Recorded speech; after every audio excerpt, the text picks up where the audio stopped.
Terima kasih Anda masih bersama kami dalam Sapa Indonesia Pagi. Saudara, polisi menetapkan ada 3 orang tersangka peredaran dan pemalsuan uang palsu senilai 22 miliar rupiah. 3 tersangka ini ditangkap pada Sabtu lalu saat polisi menggerebek sebuah ruko yang dijadikan perkantoran di Jakarta Barat. Sabtu lalu, polisi menggerebek sebuah ruko wilayah Srengseng, Kembangan, Jakarta Barat yang diduga jadi lokasi penyimpanan uang palsu miliaran rupiah. Dari penggerebekan, polisi menangkap 3 orang dan menyita alat pencetak dan penghitung uang serta uang palsu pecahan Rp100.000 senilai 22 miliar rupiah.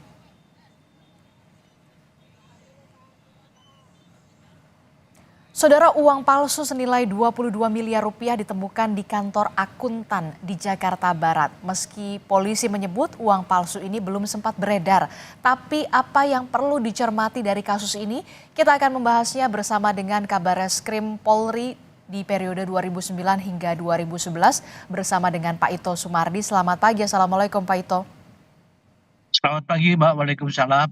Pak Ito, ini kan kita fantastis sekali ya, nilainya bahkan uang palsu senilai 22 miliar rupiah. Walaupun memang di 2023 di Pandeglang, Banten pernah juga ditemukan ada 15 triliun uang palsu. Nah, karena kita melihat ini di perkantoran, kedoknya perkantoran, kemudian juga ada alat pencetak uang, perlengkapannya, bahkan ada pemotong uang begitu ya di Jakarta Barat. Apakah ini bisa dikategorikan sebagai rumah produksi uang palsu yang kemudian sindikatnya ini sudah sistematis sekali? Ya, baik. Terima kasih, Mbak. Pertama adalah tentunya kita belum bisa menyampaikan apa yang terjadi itu dikaitkan dengan jaringan ya, karena saat ini sedang didalami. Kita tahu bahwa kejahatan uang palsu itu adalah merupakan kejahatan yang tidak melakukan tindak kekerasan atau dikatakan non-violence crime ya. Mhm. Tetapi karena tidak menimbulkan korban ya, fisik secara langsung kepada korban. Mhm. Namun demikian kejahatan uang palsu ini kan tentunya akan masuk kepada merugikan masyarakat dan negara dan masuk dalam kategori professional criminal behavior ya. Mhm. Ya, ini harus dilakukan orang-orang yang betul-betul paham tentang bagaimana memalsukan uang. Karena ini memang resikonya sangat besar kalau misalnya produknya itu tidak sesuai atau tidak mirip dengan uang yang sebetulnya. Betul. Kemudian kalau pengalaman saya dulu Mbak, saya pernah menangani beberapa kali masalah uang palsu. Ini tentunya kita melihat bahwa terjadinya biasanya di saat-saat memang negara dalam keadaan krisis ya. Mhm. Kemudian yang kedua, pengawasan yang lemah ya, menurut saya dari otoritas yang terkait dengan masalah uang. Nah, Mhm. ini sekarang yang kita tahu bahwa yang ditangkap di sana itu saat ini kan pada saat ini mereka sedang dalam proses mencetak. Nah, Oke. tentunya kita juga menunggu apakah dari hasil penyelidikan anggota dari Polda Metro dan Polres Jakarta Barat ini sudah mengarah kepada apakah uang ini sudah dipakai atau belum, kalau dipakai di mana saja. Karena memang modus operandinya itu kan mereka betul-betul berusaha menggunakan peralatan-peralatan yang bisa sempurna untuk mirip kepada uang aslinya. Oke, Yang ini kedua, Oke, ya silakan. dari pernah yang Anda tangani, kasus yang Anda pernah tangani pada saat Anda menjabat Pak Ito 2009 hingga 2011 juga kan kita melihat tadi Anda menyebutkan ini soal uang palsu ini adalah masuk ke kategori professional criminal behavior. Tentu saja Ya, perlu betul. ada orang di balik layar ini yang kemudian bisa profesional sekali, ada pencetak, ada alat pencetaknya, ada pemotongnya. Apakah ketiga orang tersangka ini ada otak lagi yang dibalik dari uang palsu ini, keterlibatan pihak-pihak lain? Ya, sementara ini mungkin saya tidak bisa menyimpulkan karena kan saat ini sedang didalami oleh teman-teman di Polda Metro Jaya maupun di Polres Jakarta Barat, Pak ya. Tetapi kalau melihat daripada modus operandinya, di sini mereka pelakunya ini memang sementara ini masih disimpulkan adalah mereka pelakunya Mhm. yang mencetak ya. Kemudian kan itu ada 3 orang dan juga satu ada berasal dari Surabaya, ada yang buruh lepas ya, ada yang karyawan swasta. Ini tentunya akan didalami bahwa latar belakang profesi mereka. Apakah mereka ini memang memiliki keahlian untuk bagaimana menggunakan peralatan-peralatan ya yang bisa digunakan untuk mencetak uang palsu. Nah, Mhm. yang kedua akan didalami pasti jaringannya. karena tidak mungkin mereka mencetak demikian saja, Mhm. kemudian mereka mengedarkan juga. Karena dalam kasus pemalsuan uang ini biasanya juga ada modus modus lain yaitu peredaran. Mhm. Peredaran mereka menggunakan orang-orang mungkin apakah dengan dibayar di tempat-tempat toko-toko, ataukah tempat parkir, ataukah mungkin tempat-tempat hiburan ya yang pada saat di saat orang itu tidak terlalu memperhatikan apakah uang ini adalah uang asli atau tidak. Mhm. Nah, ini biasanya ketahuannya itu tidak serta-merta, Mbak, ya. Kadang-kadang tiba-tiba orang curiga. Karena kan dulu kan BNI telah menggunakan satu himbauan, kan dilihat, kemudian diraba, dan lain Oke, sebagainya. Nah, ini tentunya sekarang kan masyarakat ini kan oke. eh, apakah mereka masih ingat kepada himbauan dari BNI ini apa tidak? Nah, tentunya kita juga perlu nanti akan mendalami ya Oke, Pak penyebabnya. Ito, kalau kita lihat ini kan ada visual di mana barang bukti kasus uang palsu yang ditemukan di wilayah Jakarta Barat di sebuah kantor akuntan publik. Ada mesin penghitung uang, ada mesin pemotong uang, ada mesin cetaknya, ada tintanya. Tentu bisa ditelusuri dong, dari mana diperoleh mesin-mesin ini dan aksesnya didapat dari mana begitu? Ya, pengalaman saya Mbak, itu ada tergantung kualitasnya ya. Ada yang orang membuat dengan kualitas yang sangat sederhana menggunakan mesin fotokopi biasa.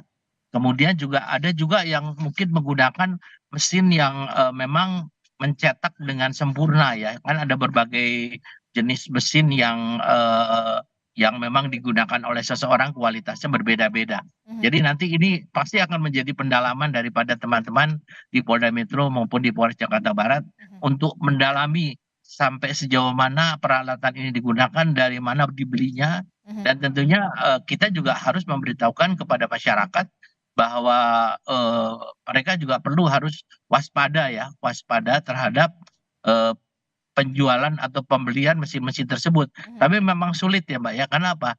Mesin ini kan dijual bebas tuh ya. Oke. Eh, Silakan Mbak. Mhm, oke, Pak, ini kan kalau kita melihat ya kan, ini kan, dibuatnya di sebuah kantor begitu, kantor akuntan publik yang bahkan warga sekitar, kanan kirinya saja bahkan tidak curiga begitu kalau memang, kantor akuntan publik ini hanya sebagai kedok pada saat, rumah produksi, uang palsu ini dibuat dengan angka fantastis 22 miliar rupiah. Nah, Anda melihat ada kemungkinan, penambahan tersangka aktor intelektual di luar 3 orang ini? Saya meyakini ada, Mbak, ya. Karena kan kejahatan itu bisa terjadi di mana saja, Mhm, kapan saja, dan oleh siapa saja. mhm, Jadi kalau kita lihat seperti kasus uang palsu, narkoba, kemudian juga teroris, kan mereka juga berada di tempat-tempat yang mungkin masyarakat merasa bahwa orang yang menyewa itu tidak bersosialisasi dengan mereka. Nah, terbongkarnya kasus ini tentunya ada penyebab. Dan ini tentunya penyidik pun mendapatkan informasi ini apakah ini sudah dari uang yang beredar atau belum, mhm. kemudian bisa saja melakukan informasi dari warga setempat mungkin karena mencurigai ada orang-orang yang tinggal di sana tapi tidak bersosialisasi ya. Tapi kalau saya dengarkan ketua RT-nya mengatakan kecolongan gitu kan. Tapi tentunya polisi juga yang melakukan penggerebekan mereka pasti mempunyai sumber ya, sumber informasi sehingga mereka dapat bergerak.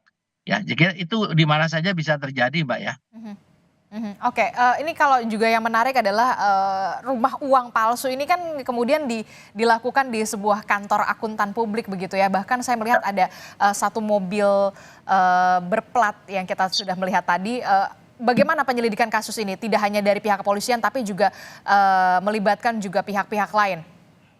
Iya, pasti, Mbak, pasti. Karena kan bagaimanapun juga untuk membawa ke ranah hukum harus ada keterangan ahli ya sebagai salah satu alat bukti yang dipersyaratkan di pasal 184 ayat 1 KUHP ya. Kemudian di sini kalau dikatakan di kantor akuntan publik, tadi saya katakan di mana saja bisa terjadi Mhm, dan umumnya pelaku kejahatan ini menyamarkan ya, menyamarkan situasi atau lokasi sehingga masyarakat tidak curiga. mhm, Tetapi ini tentunya sumber informasi yang diperoleh dari, teman-teman di Polres Jakarta Barat ini saya kira yang saat ini menjadi, bahan untuk, penyidik untuk melakukan pendalaman terhadap kasus ini ya, Mbak. Saya kira itu satu hal yang patut kita apresiasi. mhm, Tapi bukan bukan ini saja, Mbak, ya, saya kira mungkin masyarakat juga perlu menyadari dengan uang sejumlah sebesar itu, Mhm. apakah sudah ada yang lolos atau tidak? Betul. Nah, tentunya masyarakat juga perlu untuk apabila menerima uang, kecuali dari bank ya, dari bank. Kalau dari tempat-tempat yang mereka istilahnya ada transaksi, ya transaksi itu tentunya Mencurigakan. perlu diwaspadai ya. Mhm. Saya kira ya kalau memang terjadi pun, kalau tidak tahu kan juga ya itu sudah merupakan risiko. Mhm. Tetapi kalau tahu segera melaporkan kepada pihak yang berwenang Mhm. supaya dilakukan penyelidikan dan juga pengungkapan untuk kasus ini. Itu tentunya harapan kita ya, Mbak, ya. Mhm. Mhm. Kalau kita melihat gitu kan, ini kan di sebuah kantor yang cukup mumpuni begitu, akuntan publik, barang buktinya juga fantastis, 22 miliar, alat-alatnya bahkan bisa dikatakan niat sekali begitu ya untuk membuat uang palsu ini, barang buktinya 22 miliar. Apakah Anda melihat ini memang rumah produksi yang memang sudah lama berlangsung untuk produksi uang palsu ini secara sistematis? Ya, saya meyakini ini suatu suatu persiapan yang matang ya, Mbak, ya. Mhm. Pertama lokasinya, Mhm. kemudian peralatannya, Mhm. kemudian pembuatannya, Mhm. dan mungkin saat ini sudah beredar, Mhm. atau mungkin juga mereka sedang mempersiapkan untuk mengedarkan. Mhm. Kan itu betul-betul niat ya, Mbak, ya, karena ada beberapa kasus yang pernah saya tangani, mereka menyelipkan uang misalnya membayar dalam jumlah 100 juta, itu mereka menyelipkan mungkin beberapa di dalam apakah 1 juta atau 2 juta di dalam uang yang asli. Nah, ini perlu diwaspadai juga kalau kita menerima gepokan uang. Mhm. Yang kedua, biasanya mereka juga ada yang namanya barter ya, Mbak, ya. Misalnya dari satu Oh iya, miliar, iya Mas, halo Mas. 1 miliar, kemudian dia akan menukar dengan Hybrid, uang asli 500 iya. juta misalnya. Nah, saya Enggak kira pakai itu yang telemonik Mas, biasa kabelnya dilakukan hilang. salah satu di ini, Pak. Mhm. Oke, oke, baik. Ini juga yang kemudian harus diwaspadai. Nah, bagi warga kita yang kaum awam begitu ya, Iya, kabel headset. bagaimana Kalau mau pakai kemudian Bluetooth, Mas? bisa melaporkan kemana, ke polisi kah, atau bagaimana jika memang menemukan ada transaksi yang mencurigakan begitu soal uang palsu ini? Itu yang harus dilaporkan tentu kepada pihak berwenang yaitu kepolisian. Kalaupun tidak, kepada misalnya perangkat desa ya atau RT atau RW misalnya nyampaikan kalau ada warga yang kebetulan menyewa, warga asing ya yang menyewa tapi dia tidak melakukan sosialisasi dengan warga sekitarnya. Nah, tentunya meskipun itu dalam bentuk kantor, kita juga mesti apa namanya waspadai kalau ada kantor yang digunakan. Misalnya di sana ada aktivitas yang sampai malam, Mhm. kemudian ada orang-orang yang tidak dikenal keluar masuk, ya tentunya ini juga menjadi satu kewajiban daripada ketua RT untuk mengecek ada kegiatan apa di sana. Mhm. Ya saya kira mungkin kesadaran ini yang perlu ditanamkan kepada masyarakat. Mhm. Selain peduli terhadap lingkungan juga mereka juga diharapkan peduli terhadap kemungkinan-kemungkinan ada peredaran uang palsu. Ini banyak sekali Mbak ditemukan dan saya yakin ini hanya satu tempat ya. Mungkin ada tempat-tempat lain yang belum ketahuan. Oke. Oleh orang karena itu ini sebagai satu peringatan ya bahwa kemungkinan itu terjadi juga di tempat lain. Mhm. Kan ada yang dari orang Surabaya kalau nggak salah itu harus ditelusuri, di-profiling, apakah kerjanya dia di Surabaya itu apa, mungkin saja mereka juga yang 3 orang ini pernah terlibat dalam kejahatan, pemalsuan uang ya, sehingga kan biasanya begitu, Mbak, residivis ini makin lama dia Mhm. makin profesional untuk membuat uang palsu. Nah, Mhm. ini pasti polisi akan mendalami juga latar belakang daripada para pelaku ini ya, Mhm. sebelumnya, demikian, Mbak. Oke, ini yang kemudian benar-benar harus diselidiki soal profiling juga dari para pelaku yang memang sudah ditangkap begitu. Bahkan juga sempat berusaha untuk kabur, Pak. Kalau tadi saya melihat pernyataan dari beberapa orang saksi sebelum ditangkap begitu ya dari polisi. Nah, ini kalau misalkan terakhir, Pak, momen-momen seperti apa biasanya peredaran uang palsu ini marak? Misalkan begitu ya, ketika mau hari raya atau ketika mau pesta demokrasi begitu, hajatan besar negara begitu. Anda melihat ada nggak momen-momen yang biasanya nih uang palsu ini beredar begitu luas atau begitu cepat? Ya Yang kemudian pasti, Mbak. dimanfaatkan oleh Ya. para tersangka ini? Iya pasti Mbak, yang paling dekat ya, atau paling apa istilahnya memungkinkan, menurut pengalaman saya biasanya dilakukan pada saat, awal gajian ya, di mana orang belanja. Kemudian orang belanja di saat ada misalnya hari-hari besar, kemudian pada saat orang menukar uang ya, ataupun misalnya mereka ada transaksi-transaksi yang memang saat itu sedang ramai. Nah, disitulah mulai diselipkan karena orang itu tidak mungkin membayar sepenuhnya dengan uang palsu. Biasanya digunakan misalnya uang kecil recehan ya.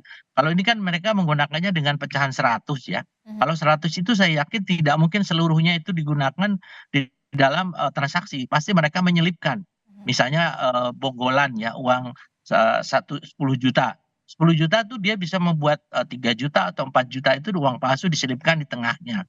Nah, ini yang perlu diwaspadai karena sekarang ini saya sendiri bingung ya, Mbak, ya. Mhm. Banyak sekali uang yang istilahnya tidak saya kenal, misalnya uang 100 ribuan. Kita tahu kan hampir setiap hari bentuknya beda-beda tanpa pemberitahuan dari otoritas. Mhm. Nah, ini sangat membahayakan. Jadi Oke. mungkin dia membuat dengan model yang baru, Mhm. yang masyarakat, "Oh, ini uang baru, cetakan baru dari Bank Bank Indonesia," Indonesia. misalnya, tanpa ada pemberitahuan. Nah, ini juga harus Oke.